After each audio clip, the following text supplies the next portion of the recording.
These are 6 of the craziest MLB trades that almost happened. At number 6, Bryce Harper to the Houston Astros. The year is 2018. Bryce Harper is a free agent at the end of the season, and there's tons of trade rumors floating around. And that year, the Nationals weren't in a spot to make the playoffs. Bryce Harper was planning on coming back next season, so he suggested to the Nationals to trade him at the deadline for some prospects. There are supposedly 3 teams interested in him: Cleveland, Oakland, and Houston. And the Nationals and Houston had a deal that they agreed upon, and they talked about prior to that offseason. It would be Bryce Harper for some prospects, most notably J.B. Bukowskis and Abraham Toro, but the day before the trade deadline, the Nationals ownership vetoed the trade. At number 5, Randy Johnson to the Toronto Blue Jays. It's July 31st, 1993. The Blue Jays were reigning World Series champions, and they were looking to win their second ring. And the Blue Jays GM was talking to the Mariners GM about trading for Randy Johnson. But when he tried to call him to get an actual deal done,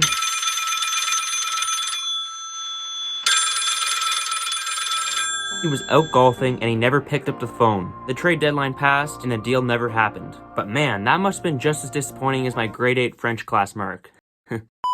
Number 4, Barry Bonds to Atlanta. It's March 1992. Barry Bonds is 1 year from free agency, and the Pirates weren't going to pay Bonds what he wanted. So the Pirates had a deal lined up with the Braves for 2 players and a prospect, but the Pirates manager at the time, Tim Leland, hated the trade so much that he was somehow able to get it called off. Bonds won his second MVP that year, and that offseason he signed with the Giants, leaving the Pirates with nothing in return. Number 3, Aaron Judge to the Atlanta Braves. Derek Jeter just retired after the 2014 season, and the Yankees were looking for a new shortstop. The Braves had Andrelton Simmons, a 24-year-old who just won his second Gold Glove. The offer was Judge, Severino, Gary Sanchez, and some others for Jason Hayward, Andrelton Simmons, BJ Upton, and 2 other players. The trade didn't end up happening, but according to Jeff Passan, it was actually decently close. Instead, the Yankees traded for Didi Gregorius to be their new shortstop in 2015. At number 2, Alex Rodriguez to the Red Sox. In 2003, A-Rod just won an MVP with the Rangers, and heading into 2004, the Texas Rangers didn't appear to be a contending team. The Red Sox were coming off a 95-win season, and they were looking to add some top talent. The Rangers agreed to trade Alex Rodriguez for Manny Ramirez, John Lester, and some cash considerations, and the trade was all set to go until the MLBPA vetoed the trade because A-Rod's salary would voluntarily be reduced. 2 months later, A-Rod would go to the Red Sox's biggest rival, the Yankees. But it's safe to say the Red Sox did pretty good in 2004. Before we get to number 1, if we hit 3,000 subscribers in the next 30 days,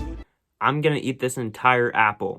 At number 1, rumor has it that Ted Williams almost got traded for Joe DiMaggio. The Yankees just won the 1947 World Series, and the Yankees and Red Sox owner met each other at a bar. They were talking and they both agreed to make a massive trade, Joe DiMaggio for Ted Williams, and 2 of the top MLB players being traded for each other would definitely make all the headlines. But before the deal would be official, they decided to sleep on it, so the next morning when they woke up, they both realized it was a terrible idea. But have you ever wondered what would happen if Babe Ruth played in the MLB today?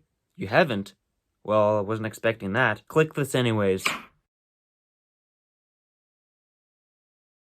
100% gold.